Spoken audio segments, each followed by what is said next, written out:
We are looking at a very, very dangerous situation here, where Germany, which caused two world wars in the past, is now again convulsed by far right frenzies while supporting a genocidal state. Welcome back to The Tea, where we delve into the story behind the headlines. I'm your host, Myriam Francois. Before we get into this episode, I just want to take a tiny moment to ask you to do one thing for me, and that is to hit that subscribe button now. We're a small independent team, no big networks here, no corporate backing, just a handful of people who care deeply about having honest conversations and shining a light on what often goes unseen or unheard. So if our work does resonate with you too, then subscribe now on YouTube and join us on Patreon. Link in our bio. Right now, we are diving into a world that feels like it's on the brink. Halfway through 2025, and the crises keep piling up. In Gaza, Israel's deliberate policy of starvation as a weapon of war means that famine has now taken hold. All aid is blocked, and millions are barely hanging on. And meanwhile, Israel talks openly about taking over Gaza for good. Turns out those of us shouting about ethnic cleansing, genocide, and Israeli spin to mask it all have been right for the last almost 600 days. The question is now, as it is all along, who will stop the rogue state? Meanwhile, South Asia is on fire. After a deadly attack on tourists in Kashmir, India and Pakistan are trading missile strikes across the border, and the fallout is only getting uglier. The world's holding its breath as these two nuclear rivals square off. On the ground in Kashmir, it's mass arrests, demolished homes, and a tidal wave of Islamophobia.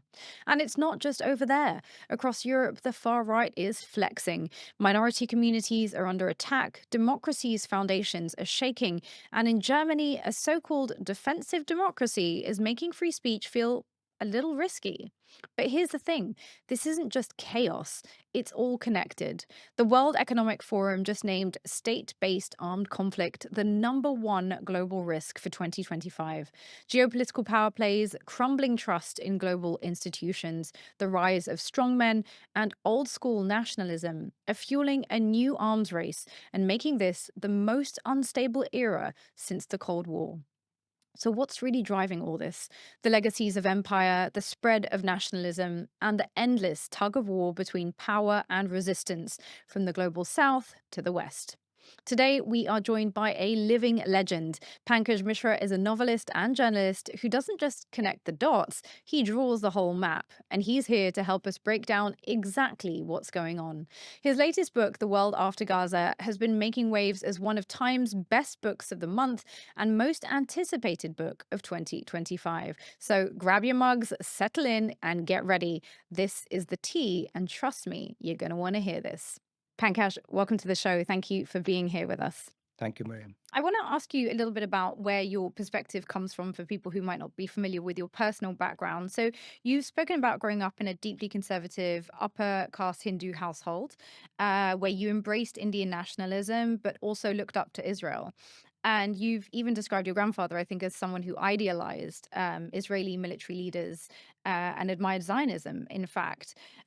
Today, of course, you're a serious critic of Zionism and the Israeli state's current actions. So, where did your initial admiration stem from, and what changed your perspective? And so the idea of nationalism really emerges out of an experience of humiliation. And it's an attempt to overcome that humiliation by becoming as strong as those who are humiliating you. And this is where Zionism and nationalism have these family resemblances. There are other nationalisms too, Buddhist nationalism, a concept that most people are not fully aware of, but it exists, obviously, and can have an extremely violent form. And we've seen this in Burma, we've seen this in Thailand, and they all strikingly emerged around the same time. So, what do these nationalisms consist of? Largely, they consist of a search for hypermasculinity. They consist of a quest for supernatural strength because they emerge from a profound experience of weakness.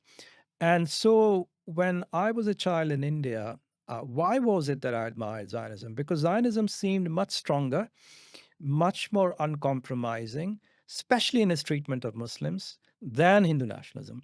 We thought Hindu nationalism or Indian nationalism was too weak, was too really compromised by people like Gandhi, who laid too much stress on nonviolence, too compromised by the liberalism of Jawaharlal Nehru, India's first prime minister. So that was the prevailing sentiment among people of my background, people in my own family, and also other upper caste Hindus around us who felt exactly the same way.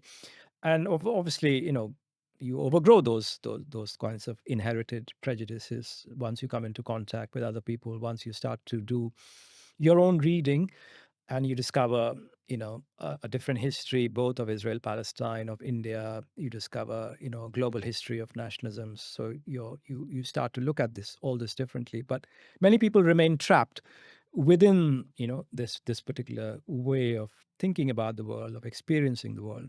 We've woken up this morning to news about India and Pakistan trading these missile strikes, and it feels cataclysmic. You obviously call India home. How are you feeling? Well, we've been expecting this for some time, for some days now. The drums of war have been growing louder and louder. So it doesn't actually come as a surprise. And obviously, there's going to be Pakistani retaliation. It's also important to remember that we've been here before, only a few years ago. Terrorist attack followed by Indian assault on Pakistan, Pakistani retaliation. So I think it's very likely that this situation would resolve itself in the same way, because war is really not an option for both these countries, who are extremely weak right now internally, and they don't want to. They certainly, I mean, at least if there's any kind of rational thinking prevailing at the highest levels, they would not risk war at this stage. So I'm not going to succumb to both the war hysteria or to this, crisis mongering that is going on right now in the international media. I mean, just today, since this morning alone, I've been fielding telephone calls or sometimes not fielding them at all. And I know they all want to discuss this, but they also want to discuss it in the most superficial ways possible. So, as somebody who obviously is in the media yourself, what would you say is your biggest criticism of the way the media currently operates? I know that over the last few months, personally, I've been kind of tweeting incessantly that if you're a journalist and you don't speak truth to power, what are you doing? Right. And yet, I guess is the point. So, I mean, how are you feeling? I mean, you've mentioned obviously the hysteria, but there's also been a ton of disinformation. What role is the media, legacy media in particular, playing right now as far as you see it? I think the short answer is both irresponsible, if not actually disgraceful. I think, you might be expecting too much from the legacy media if you expect it to speak truth to power. It has never really done that. I think what we can hope for reasonably is some degree of, you know, honesty, integrity, some regard for the truth, some distrust of disinformation, some distrust of people who systematically, continuously lie, like the leaders of Israel. But even these minimal standards are not being met or have not been met in certainly in recent years. With India and Pakistan, I mean, I think it's very clear that the sort of the main issue between the two countries, which again, is the reason for this latest conflict, latest confrontation, is Kashmir. It's a disputed territory, has been for a very long time, right from the time India and Pakistan came into existence. So any kind of responsible coverage by the media of this issue actually requires reckoning with this issue and foregrounding it, instead of just speaking about India and Pakistan and war hysteria. And it's a kind of sensationalist coverage that is not giving us even the basic facts here. And this has become a huge problem, and it remains a huge problem. Like, likewise with October 7, soon afterwards, we were told everything except about the brutal military occupation. that has been in place for decades and decades. We were, basically, in a way, we were being told that history began on October 7th. So this is, again, a problem that has been with us for some time. It has to do with partly with the way the legacy media or people working for it are very poorly educated. I can say this extremely bluntly. I know many of these people personally. They themselves have not, bothered to understand the complex histories of many of these places, whether it's India, Palestine, or Israel, Palestine, or Pakistan, India, Kashmir. The other explanation, of course, is that I think if you say certain things within these organizations, you're very likely to say goodbye to your chances of promotion or career advancement. So I think for most people, it's wiser to stay silent, to suppress the truth. So you're saying bluntly that there are journalists in top leading media institutions who are either self censoring or actually spreading misinformation about issues because they want to pay their mortgage?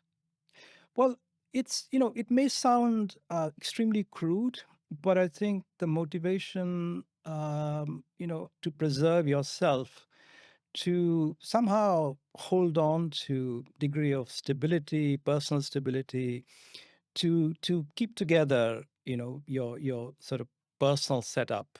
Um, I think that's a major motivation in a variety of circumstances. I've just written a book titled "The World After Gaza," where I argue that even something like genocide becomes possible because too many people are invested in the status quo, in obeying orders, in not rocking the boat, in not challenging the prevailing dominant consensus. And this is not me who's saying that. These are things that are said by have been said by people who were actually in Auschwitz, who saw how that monstrous system operated. So I think self-preservation, career advancement, the desire for social recognition, the desire to be acknowledged and rewarded by the authorities of the day. These are extremely powerful motivations. Why do we think the media is immune to these motivations? Why do we assume that people are working in the legacy media with only one thing in mind, which is to report the truth as honestly as possible? I think what they produce is heavily compromised in a variety of ways, ideologically, and of course through their professional commitments. And so you have written this seminal book, "The World After Gaza," which I think speaks for so many people who have been feeling, I guess gaslit is probably the best way to describe the dissonance between what we have all been seeing, through social media principally, and the discourse that's been dominant in legacy media in particular. Um, how did the writing of that book go for you? I'm asking this in the context of widespread censorship of writers speaking on Gaza and the fact that many people talk about the pressures coming from either publishers or awards committees or editors to maybe soften what they need to say, if saying it at all. So how was writing this book for you, and did you encounter any of that? So this book, I mean, I think, it really, in a way, was one way to cope with my own sense of helplessness, to cope with the misery that many of us felt, the impotent suffering and pain many of us felt looking at images every day, even though I'm not on social media, but I was exposed enough to these images of just unprecedented atrocity day in and day out, for me to feel like, what do we do? What do we do to make a difference? That's your first impulse. And obviously, that impulse is not going to be honored by a legacy media, which at that very moment is providing moral cover for genocide. So, what options do you have? Well, there is one option that is available to someone like myself, which is to write a book. and find a publisher who's willing to publish it.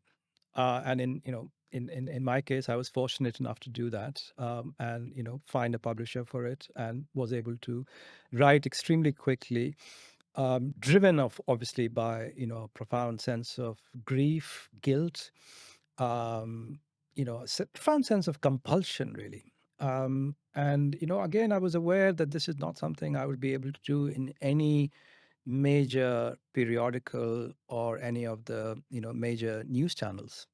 You drew a parallel there, I guess, between Indian nationalism and Zionism. A lot of people today are drawing parallels between what's happening in Palestine and what's happening in Kashmir. Is that a parallel that you relate to? Do you think it's a helpful parallel to draw? And if so, could you expand on what you see as similarities in those struggles? I think I should say right away that the Israeli brutalization of both the West Bank and Gaza over several decades is really at a different level altogether. Say from the Indian treatment of Kashmir, there is absolutely no comparison to be made there at all. So the actual sort of militarization of Kashmir, which has happened in very intensely over the last, especially in the last few decades, but really nothing like what the Israelis have perpetrated in West Bank and Gaza. There are similarities in the sense that both belong to what might be called birth defects. Both countries, India, not just India and Israel, but also Pakistan, they all emerge with this festering problem that they're unable to resolve, and sometimes, in the case of India and Pakistan, do not really wish to resolve, because it benefits the establishments in both countries to keep it alive, to keep exploiting it, to keep sort of drumming up war fever at in periodically, in order to give themselves legitimacy, to make them seem like the true protectors of their respective populations. So I think when we look at the more or less simultaneous emergence of these countries in the late 40s, 47 and then 48, Israel emerges. We're looking at essentially a legacy, one of the horrible legacies of the British Empire, a very reckless, ill conceived partition in both cases. And then, of course, people's societies left to deal with these problems created by British imperialists in the first place. So, those are the similarities I would focus on, not the treatment of Indian, of Kashmir, and the Israelis of Palestinians and people in Gaza. And we often see, I guess people drawing the parallels along the lines of the hyper-militarization, but also the ways in which there is a demonization and a dehumanization, I guess, both of Kashmiris and of Palestinians. And within that narrative, the idea that these are a dangerous population that have to be controlled and monitored, and that violence against them is justified. Kashmir being one of the most militarized places in the world, and I've also seen these videos online calling for like the rape of Kashmiri women, and so when I see that, it reminds me a lot of the videos we've been seeing of these sort of unbridled calls for violence against Palestinians. And is there something in the narrative that's similar? I think there are several such similarities, not just between Israelis and Indian nationalists, but also when you look at what is happening in large parts of Western Europe today, or large parts of United States today, there's a kind of uncontrollable, unbridled rhetoric, of violence, of dehumanization, which is taking over our public lives. And, again, the legacy media is completely helpless before it in combating it, in presenting a true picture. I think I would say that's a sort of broader phenomena. It's not actually confined to what is happening in India today. I think the dehumanization of the other, in the case of India, it's not truly the other, because there are, as you know, more than 200 million Muslims living in India. So it's not really, in a way, possible to achieve the kind of dehumanization for instance, that Israeli society has achieved, where they can really, in a way, successfully degrade the Palestinian to the point where the suffering of Palestinians, the suffering of Palestinian parents who've seen their children being slaughtered, that makes absolutely no difference, it seems, to the way many people in Israel conduct their sort of moral lives and intellectual lives. I don't think India has reached that stage, simply because, you know, there are still traditions of coexistence. There are still traditions that go back centuries and centuries of people living together. Even, there's so much shared between India and Pakistan. So in that sense, it's also very unlike the situation in Israel and Palestine. The cultural commonalities, what unites people on both sides of the border is so much greater. It's so much rooted in history than what has divided them. What has divided them is the existence of these two nation states over the last 75 years. There's so much there that is common and really cannot be separated easily. You don't have that situation in Palestine. So many people came to what is now the state of Israel from elsewhere. They came from Europe, they came from other Arab countries. Whereas, these populations have intermingled, they've conducted a conversation, a dialogue, they've coexisted in the same civilization for centuries and centuries. So I would argue that, you know, no matter what people are saying on social media, and social media obviously has become a platform for this kind of extreme dehumanizing rhetoric. But I would not overinterpret that. I would say that, the traditions of coexistence and solidarity are much, much stronger than they might seem from, just looking at the most extreme public expressions of it on social media. Gregory Stanton, he's the founder of Genocide Watch. He predicted the 1994 genocide against the Tutsi in Rwanda. In 2022, he warned, quote unquote, that the persecution of Muslims in India is progressing towards genocide. And he specifically pointed out anti Muslim speech by BJP leaders and recent crackdowns on Muslims in Assam and India administered Kashmir. Um, do you think that's hyperbolic? Do you think he's overstating the issue?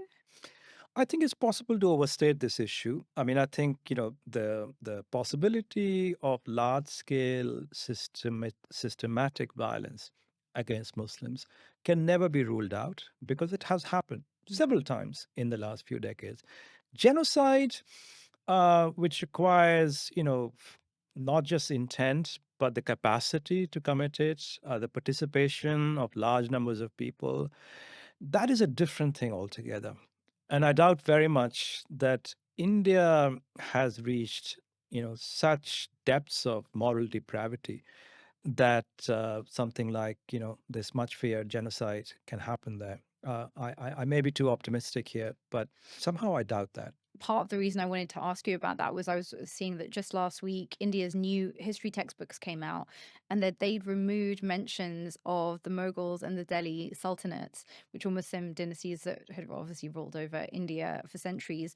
So, how do you interpret this erasure of Muslim history from the creation of, I guess, a new national identity in which Muslims are no longer part of the tapestry?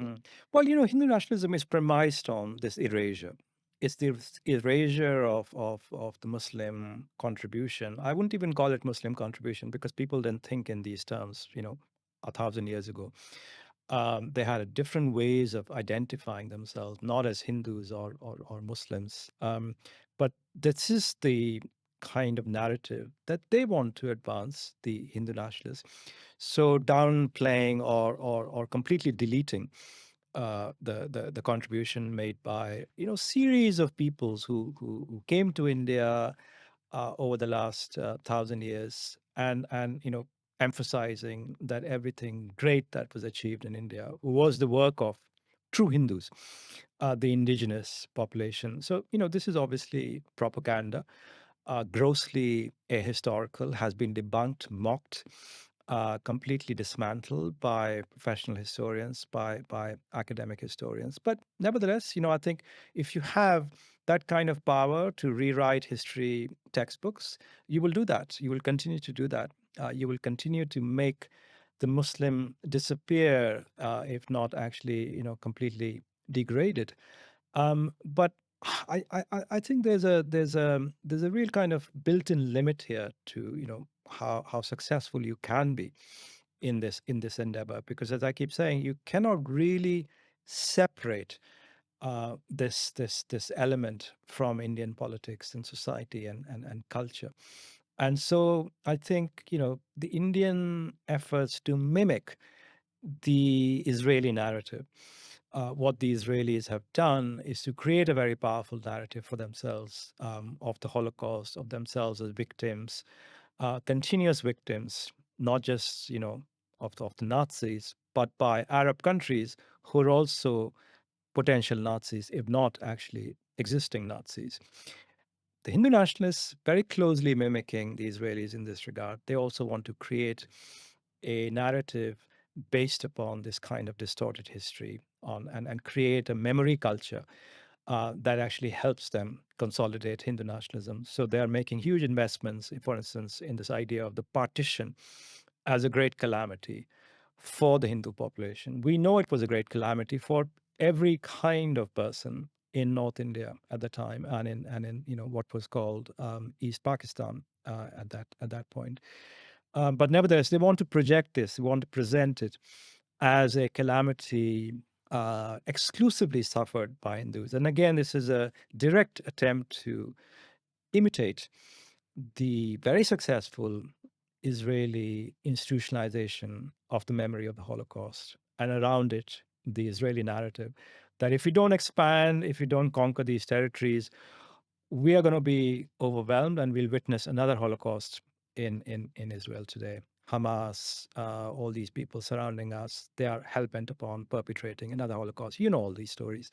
So I think that's the sort of attempt that we see in India today to create a similar kind of powerful narrative that can persuade large numbers of Indians. I feel they're not going to be successful because India is too diverse a society Mm. to be susceptible to this kind of centralized propaganda system.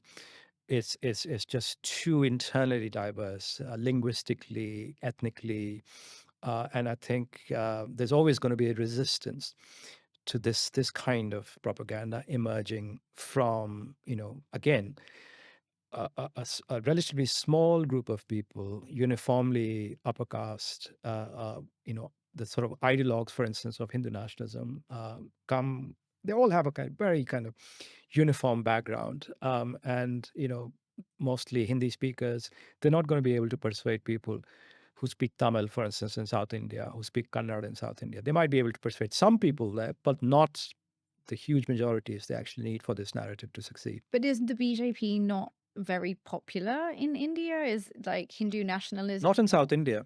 I think that's really it's really important to look at India's internal diversity. Hmm. Is that the BJP right now is actually a party that has peaked. Its sort of great moment came a few years ago when Modi won his second election. Hmm.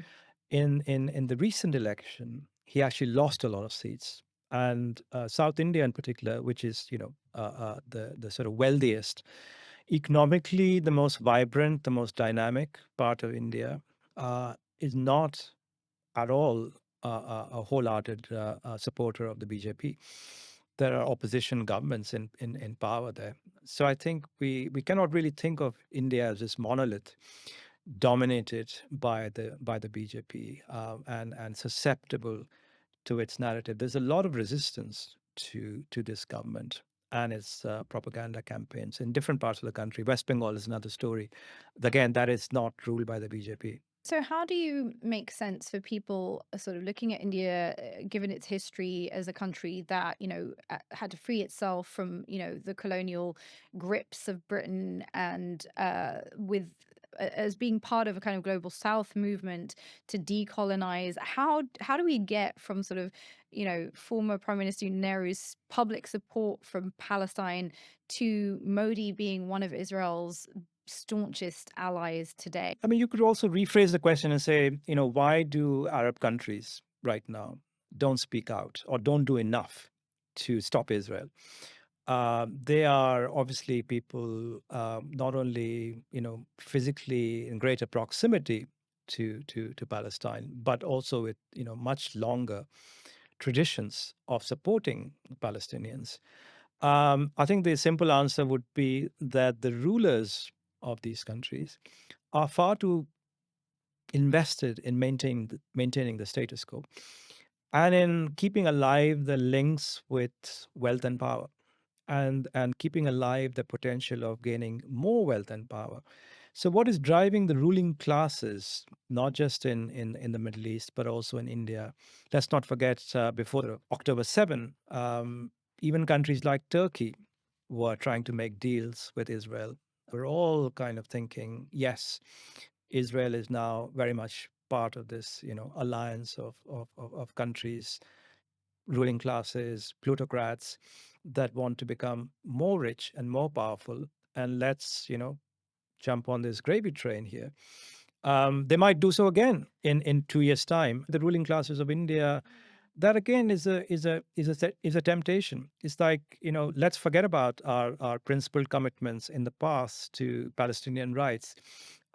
We can now stand with the United States. We can stand with Joe Biden. We can stand with Netanyahu. There's more to be gained from standing with these people than from standing with the Palestinians. These are the calculations these people are making right now. It's got nothing to do with political principle at this point.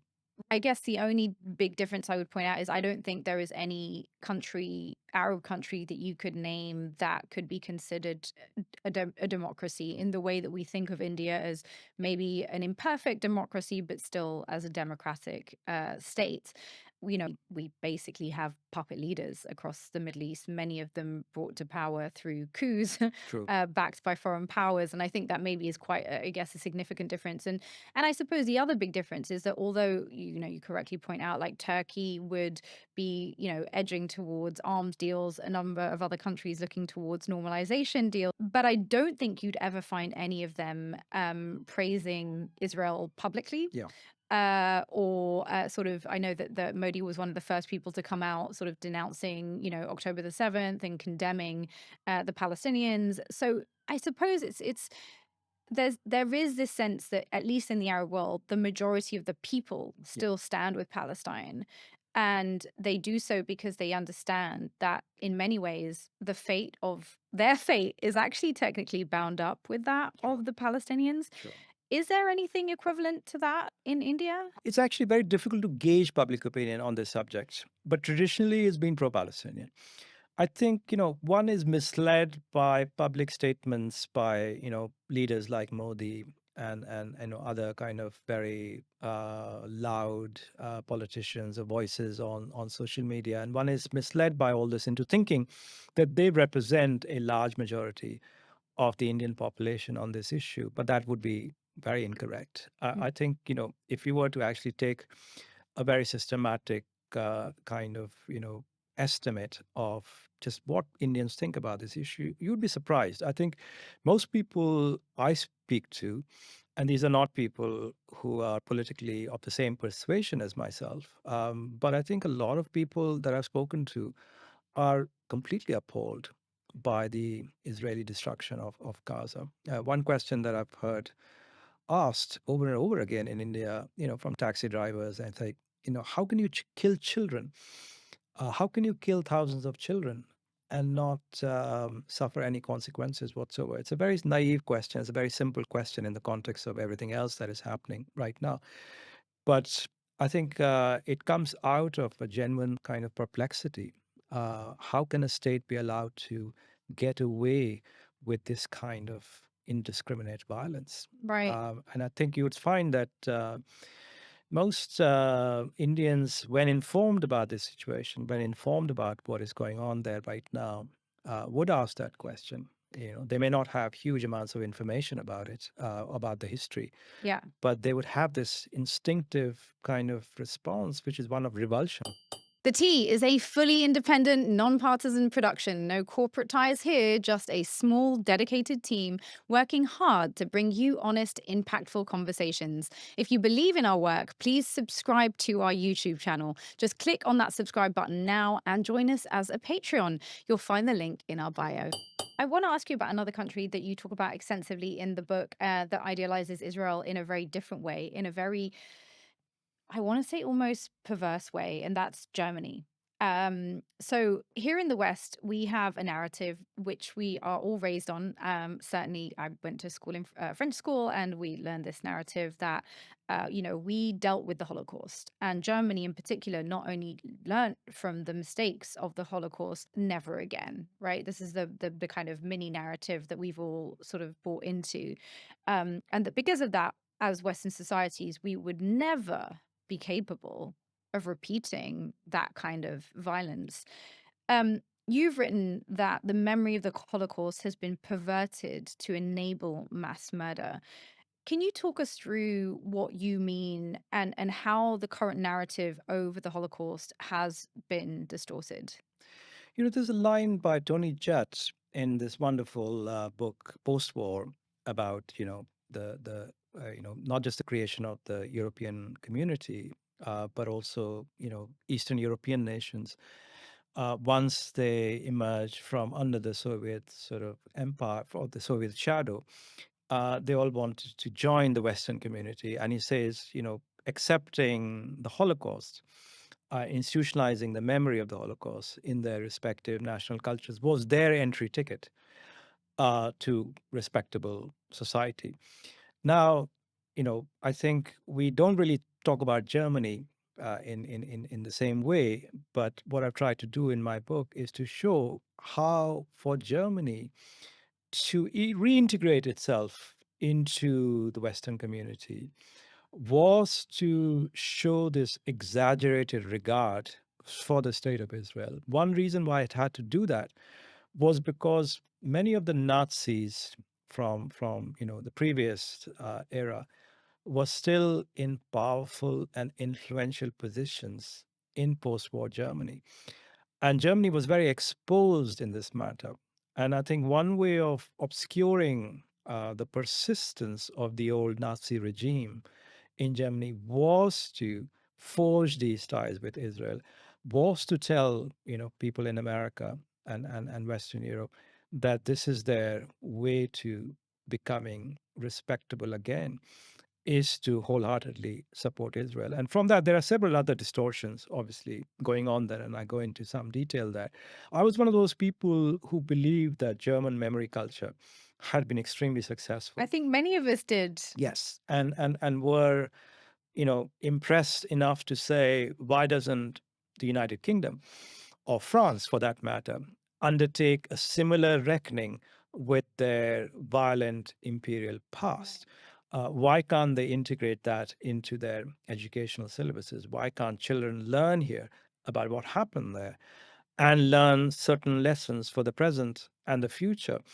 Now it turns out it's very clear, people have written books about it, are saying we were all conned, we were all deceived. German memory culture is turns out to be an extremely cynical construction.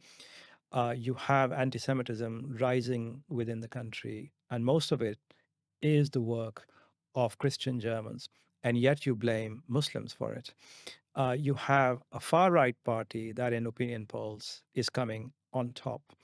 You have a country that, in many ways, is extremely vulnerable now to all kinds of extremist far right elements, is at the same time rearming in response to the Russian threat in Ukraine. So I think we have to now focus on how dangerous this situation is becoming. And at the same time, while it's doing all this, it's unconditionally supporting a genocidal state in the Middle East. I really want people to focus on this developing scenario here because we are looking at a very, very dangerous situation here where Germany, which caused two world wars in the past, is now again convulsed by far right frenzies while supporting a genocidal state. And convinced, I guess, and this is the bit that's like so terrifyingly dystopian, also are being convinced, at least in public discourse, that it is on the side of upholding the lessons that were meant to be learned from the legacy of the Holocaust.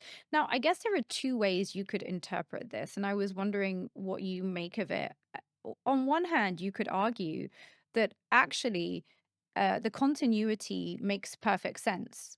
Germany never reckoned with its past. It's what you were alluding to. It never really did the work to denazify itself properly. There have been books written about, the kind of continuity even of the ruling classes that were maintained, and scientists and big businesses, and those people stayed where they were because they were quite important and useful to maintaining the economy. On the other hand, you could argue that the that Israel has therefore provided a moral cover for the continuity of Nazi thought. But a lot of people will be really shocked by that suggestion because it suggests an alliance between neo Nazis and the sort of leading neo Nazi incubator, which is Germany, and the Jewish state. And I think a lot of people will view that as really an untenable connection. Well, if you zoom out from Germany little bit here, and you look at some of the worst people in the world today, neo Nazis, of course, anti-Semites in United States, in Europe, who are they standing? Which country are they standing shoulder to shoulder with right now? It's Israel. Why is that? Why is that? We have to ask ourselves this question. It's not because they feel protective of the Jewish population of Israel, because they feel they have a moral debt to discharge after the extermination of most of the Jewish population of Europe.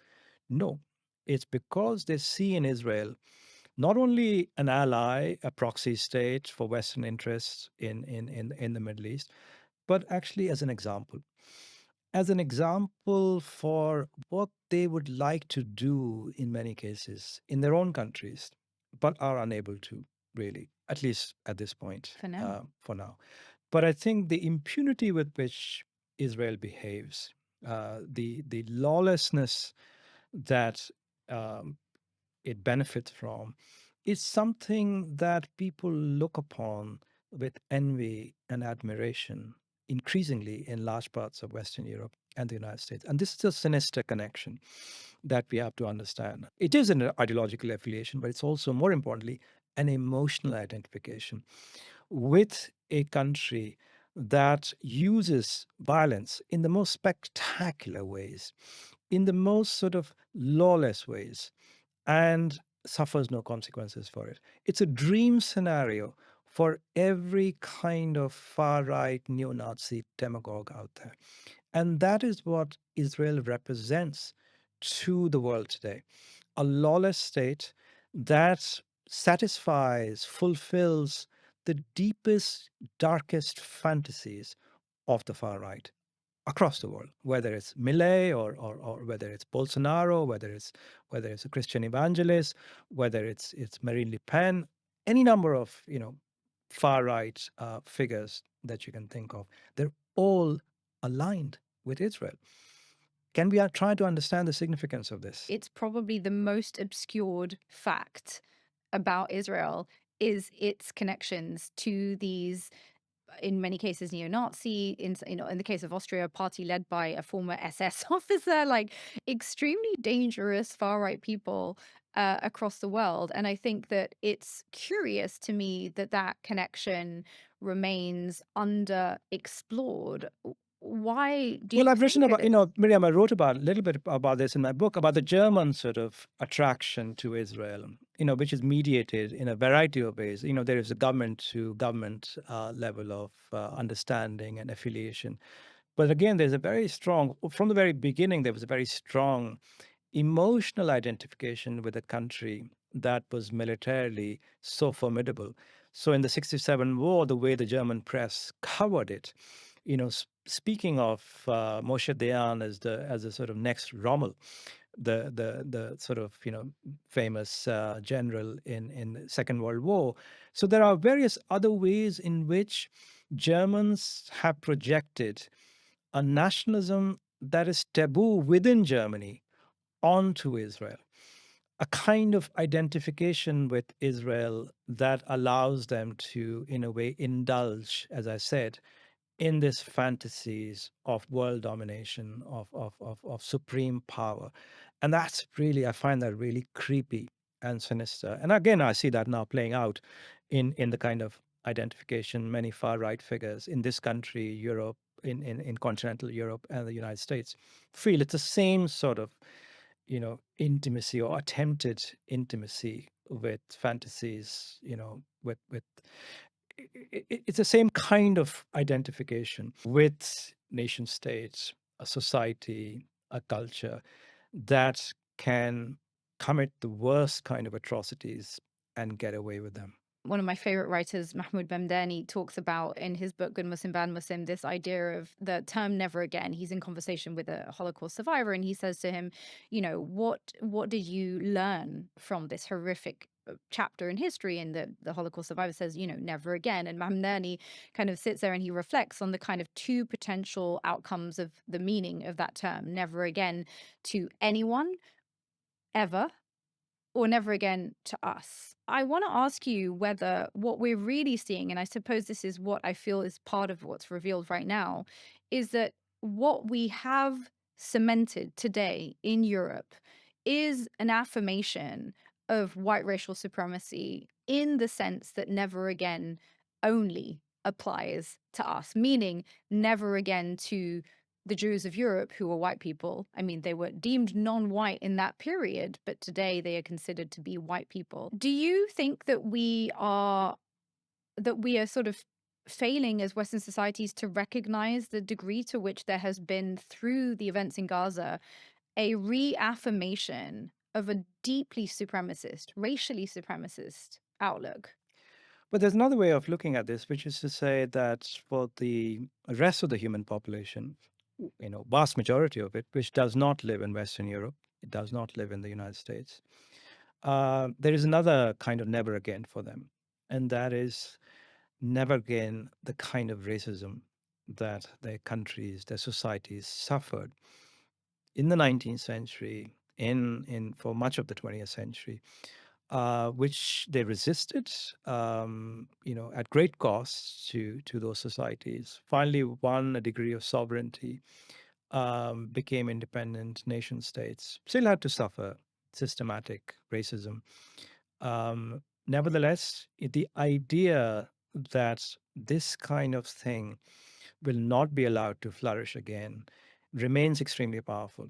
And that is behind the global south, not just the global south, but also, I would say large parts of the European population, the Spanish population, for instance, the Irish population, for instance, people with somewhat different histories. I think for them, racist violence of the kind that we've seen in Gaza, perpetrated by the Israelis, armed, enabled, morally and materially supported by Western Europe and the United States.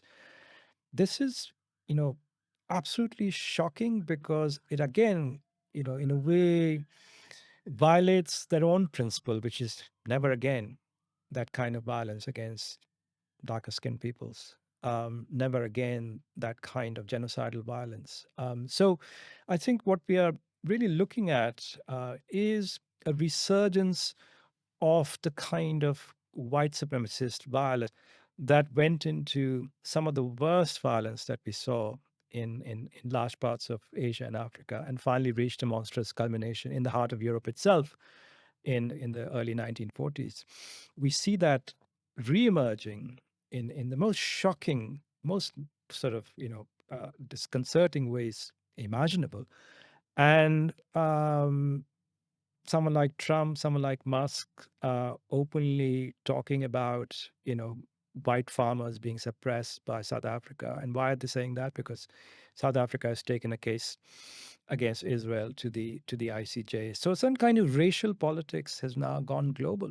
Mm. The racial politics that we thought we had put behind us. So again, I mean, I'm not challenging anything of what you're saying. I'm saying we can broaden the scope of our analysis here and look at racism and empire as these big facts of modern history around which so many things can be explained. And I think what we are really looking at today is a resurgence of the most sort of violent traditions of white supremacism. You mentioned a fact that you also raise in the book, that 90% of anti Semitic crimes in Germany are actually committed by far right white Germans.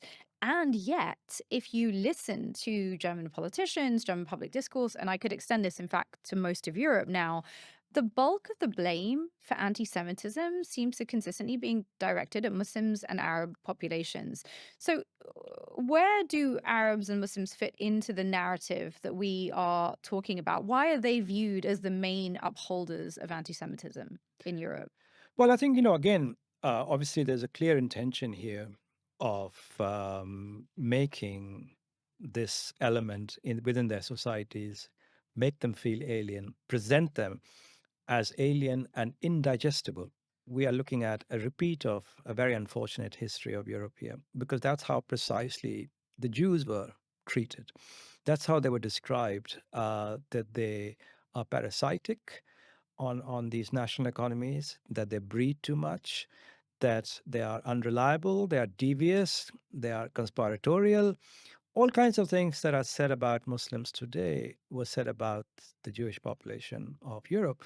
And again, we have to ask ourselves, why do these pathologies recur? Why are they always with us? And I think again, to answer that question, you have to look at, you know, social systems, political systems, economic systems, which have certain built-in pathologies.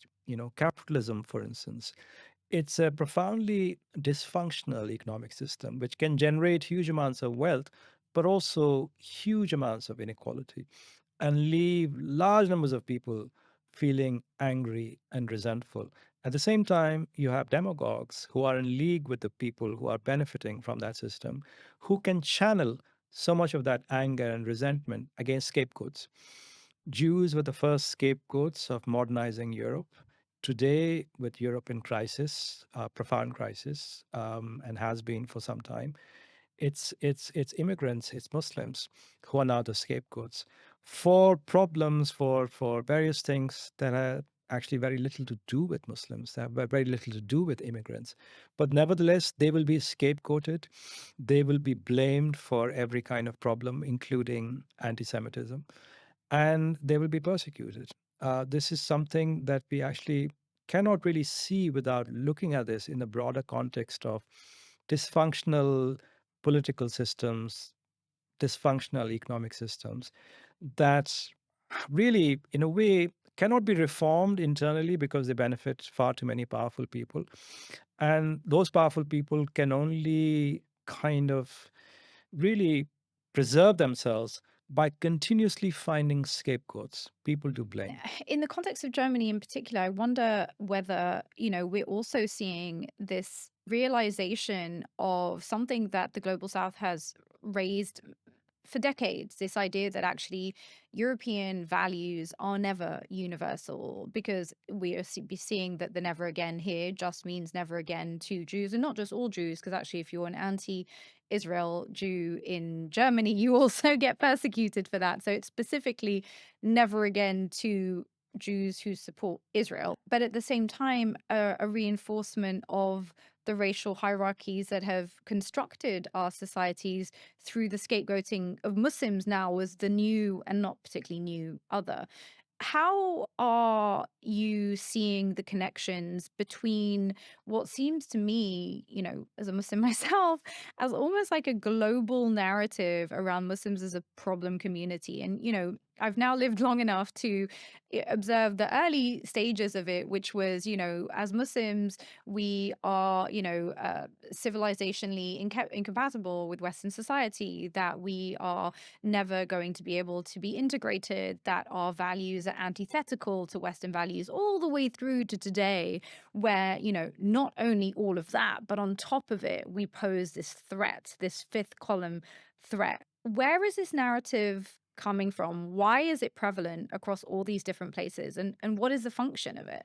The whole perception of Muslims as a problematic community that has a longer history, which is that when Western imperialists started to expand, started to conquer various territories in Asia and Africa, the strongest resistance to them was put by Muslim peoples.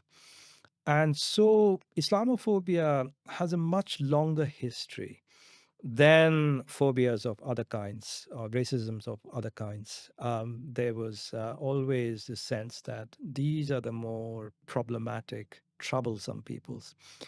And after 9/11, I think that feeling, which has never really gone away. I mean, I think, so much of Western histories, for instance, are infected with this kind of Islamophobia, but it was always latent. After 9/11, it became respectable again. And it became, possible to speak about Islam or Muslims in the most stupid ways imaginable. And for legacy media, and again, I think there's a problem with legacy media. A lot of people who work for it not being properly educated at all, internalizing these narratives, regurgitating them, proceeding with defective assumptions. So now it's become truly entrenched in Western societies, and I think it's become a huge problem, informing public debate, informing political conversations, informing the way the media covers many issues. I don't know how we solve this problem, but I think continuing to talk rigorously with a rigorous view of history, bringing into play various historical events, I think that's really the best way to combat it at this point. I suppose I was wondering whether you felt, just as we talked about the ways in which Israel has been sort of forming these far right alliances across the world, all of whom target Muslims as being the quintessential problem, that there is something kind of a bit more sinister and nefarious at play, like a coordinated campaign to present Muslims as the sort of shared front line. But I was wondering whether you felt, because whether you look at Burma, whether you look at India, whether you look at Europe, you look at America now, it's everywhere you look, there is this narrative. Um, are you just suggesting that that's just down to the kind of the history of Islamophobia? You don't think that there's something kind of in the current waters fueling this? Oh, definitely. Yeah, I'm not saying that that Yeah. isn't a huge factor. Oh, definitely. I mean, Islamophobia is one glue, that brings together all these different far right formations, and Israel has very carefully exploited that. Soon after 9/11, if you'll remember, Netanyahu basically said tactlessly that this is great. Now they will know what we've been suffering all this time. And various other demagogues around the world, including Hindu nationalists in India, also signed up to this Islamophobic project at that time. So that's been going on for some time. Again, I mean, I think this sort of presentation of Israel as this nation fighting on behalf of Western civilization against its greatest enemies, who happen to be Muslims. Again, this is why I find this whole rhetoric about Western values so dangerous, because you have to remember that Hitler made the same claims, that he's fighting on behalf of Western civilization.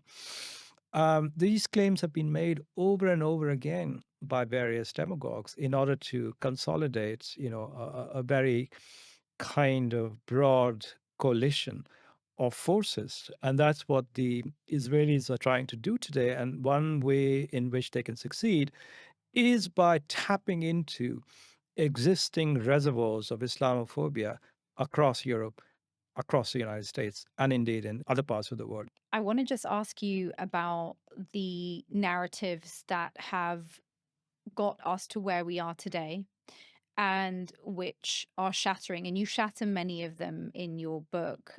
One of the really powerful sections for me was the one in which you talk about the Americanization of the Holocaust.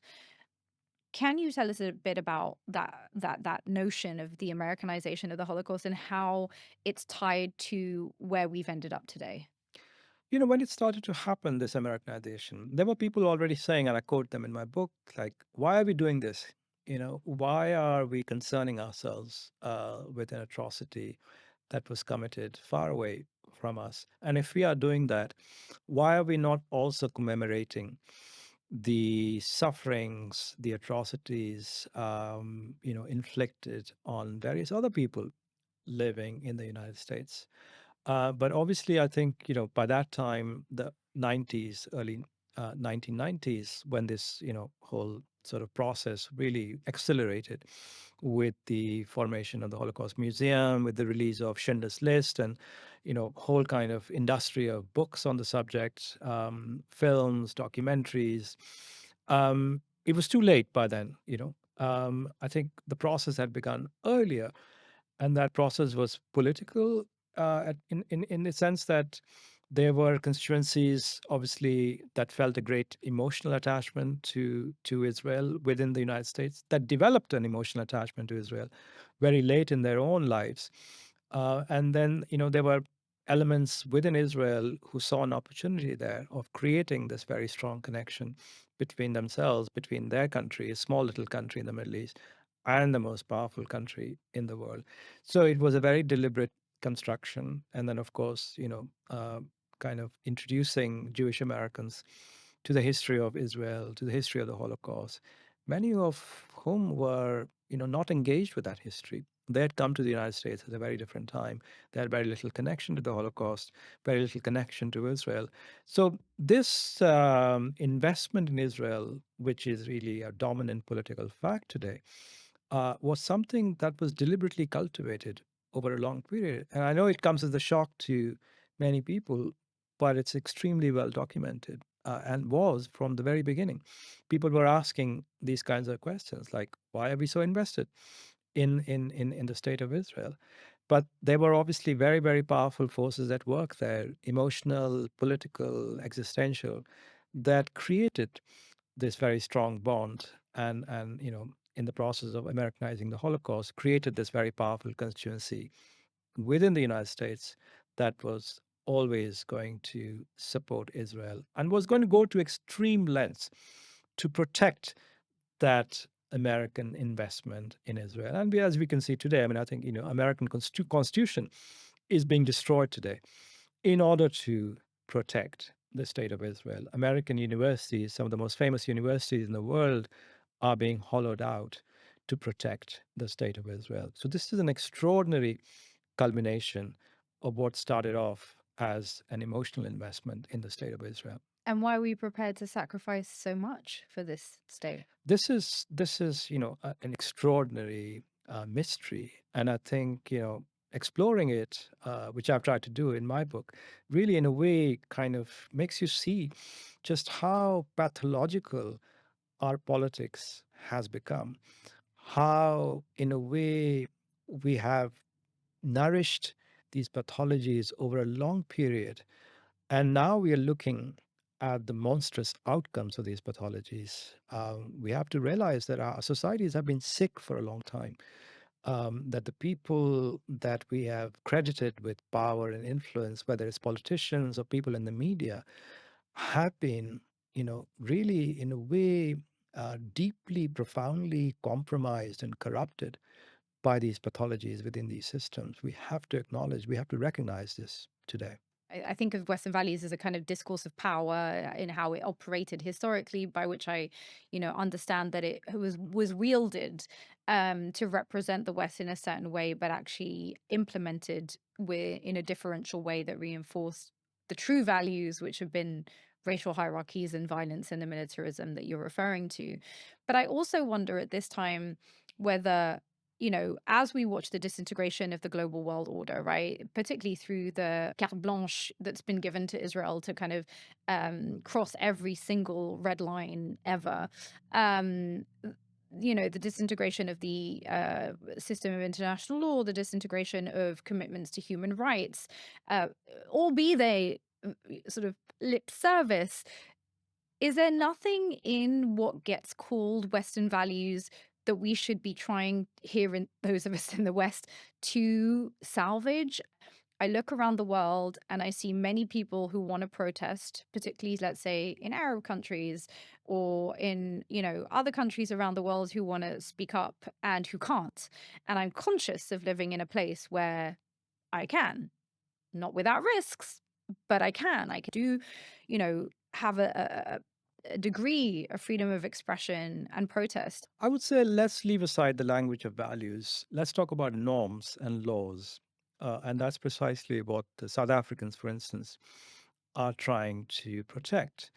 A certain system, where countries don't engage on in war on multiple fronts, where they don't occupy and steal other countries, the land in other countries. Um, there has to be, certain rules, certain protocols, and that's at this point more important than invocation of values. I think they took a very concrete step, which is to approach the ICJ and ask them, is Israel violating? Is Israel committing, crimes against humanity? Is Israel committing genocide? And of course, it's been joined by other countries that are also concerned about this. And mind you, this is not, an entirely global South project. It's not just Colombia, Bolivia, or Brazil that have joined the case. It's also Spain. So I think there is a broader concern here that Israel is basically destroying, as you put it, the so-called rules-based order.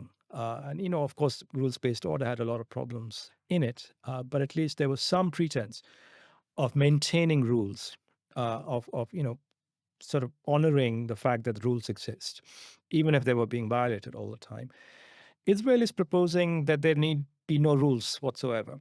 And Israel has staked its future on continued lawlessness.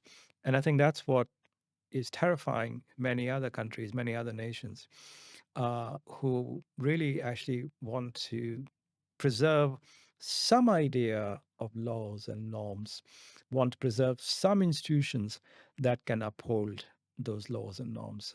So we are in a very dangerous moment right now with the biggest superpower in the world, um, devoted to shredding that rules based order that it itself, in many ways, created and supervised, and its reckless protege in the Middle East, tearing up those rules faster than anyone else at this point. So I think has to be other countries stepping up, not with the language of values, not with the language of South African values or global South values, but simply language of laws, language of norms.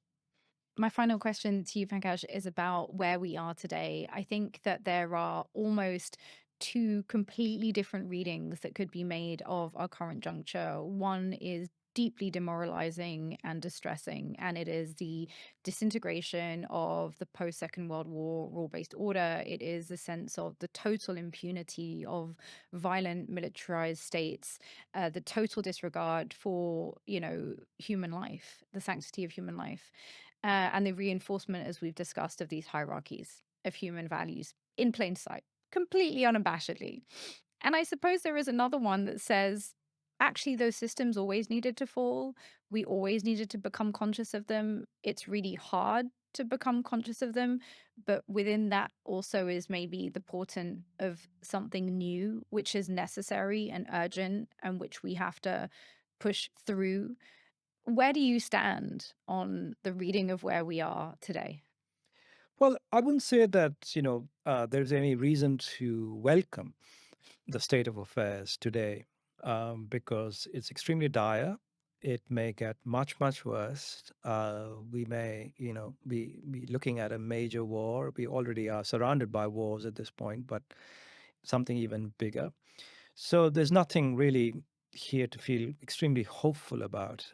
But I think at the same time, one has to acknowledge that these systems had become unsustainable. And that this corruption that I've been speaking about, and a sort of inner rot had become so great that something had to give. These things had to, somehow be revealed as profoundly defective, profoundly corrupted. And that is what is happening today. Now, what happens next? That's a really important question. Do we have people, systems in place to replace what is rotting today? That's a really important question to ask. Are there enough people out there? Are the people who are right now propping up corrupt, broken institutions, are they willing to relinquish their own power at this point? Are they even willing to recognize that what they're doing is unsustainable, that they themselves have been exposed as corrupt and inadequate? Um, I think the answer is no.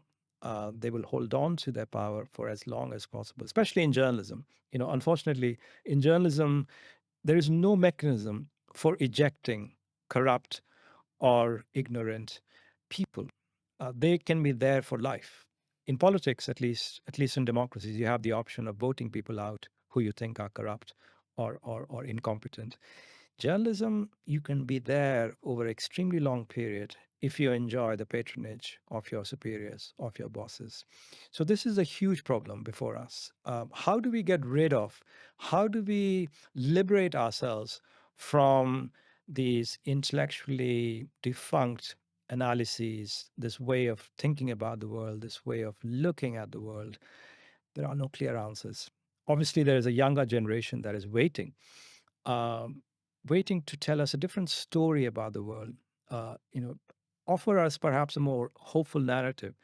Uh, Tell us about the things that are happening in parts of the world that are not connected to the West, that are very little to do with the West. I'm thinking of East Asia, of Latin America. The world is a very large place, but we don't really get a very clear sense of it from our own media here.